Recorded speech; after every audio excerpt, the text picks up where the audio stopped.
మా ఊరు తగ్గుబట్టి వెలుగుపల నుంచి ప్రతిసారి ఇక్కడ 3 రోజుల నుంచి మనం వచ్చేటప్పుడు సార్లు ఏమి ఇస్తారో ఏం చేస్తారో అని ఇంటి దగ్గర నుంచి అందరూ ప్రతి ఒక్కరు అనుకుని వచ్చారా లేదా మైండ్కి? నేను అనే క్వశ్చన్ కాదు, అడుగుతున్నా ఏమనుకోద్దండి.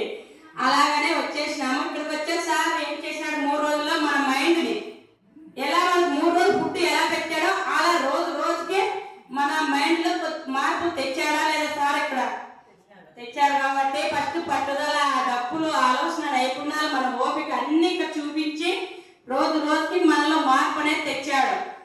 అందుకు ఆ మార్పు చెప్పేసి ఇక్కడ వచ్చిన ఈ రోజు గుండె ఎంత చూపించాం, ఖర్చు ఎలా పెడుతున్నాం, ఆదాయం ఎలా దాంట్లో తెస్తున్నాం అంటే చాలా మంది ఎంతసేపు ఆలోచన చేసినా మన మైండ్లో రాలే.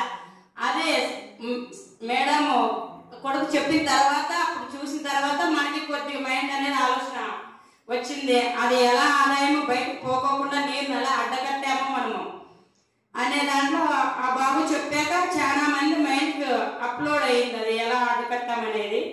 ఇప్పుడు ఇంతలో ప్రకృతిలో మనం ఏమేమి రూపాయి ఖర్చు పెట్టుకోకుండా ఆ చెట్టు చూసి కానీ చెట్టు దగ్గర కూర్చొని కానీ వచ్చేవాళ్ళం. అడుగులేకపోయి మేము ఈ ప్రకృతి ఏమేమి పని ఉందిలే అడుగులేకపోయినా నేను చల్ల చెట్టు నీడు లేదని కూర్చొని వచ్చేవాళ్ళమే. కానీ ఈ ప్రకృతిలో ఇన్ని అవకాశాలు సార్ మనకి కలిగించినాడు. 11 నారాయణ సార్ అన్నట్లు ఇంకా ఎన్ని అవకాశాలు ఉన్నాయో దానిలో కానీ మనం కానీ ఒక్కోసారి మైండ్ కానీ ప్రిపేర్ చేసుకోండి. ఇంకా మనము డబ్బులు ఖర్చు పెట్టుకోకుండా ప్రకృతిలో తీసుకునే అవకాశాలు చాలా ఉన్నాయి.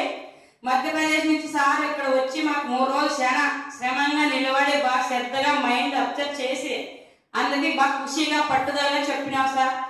రిజవన్ మేడం, ప్రియాంక మేడం ఓపికగా మనకు తెలుగులో చెప్పి మన మైండ్లో బాగా అబ్జర్వ్ చేశారు. ఇది నారాయణ సార్ గారు చెప్పినట్లు ప్రతి గ్రామంలోనూ 11లో ఒక 6 చేసిన సార్ వాళ్ళకి మనకి ఎంతో లబ్ధి పొంది మన జీవితం మనకు కూర్చొని మన పిల్లలకు రేపు పొద్దున అవకాశం ఇచ్చిన వాళ్ళకి కానీ మనకని ఫలితం ఉంటుంది. ప్రతిసారి మరొకసారి ధన్యవాదాలు తెలుపుకున్నారు రిజవన్ మేడం, ప్రియాంక మేడం.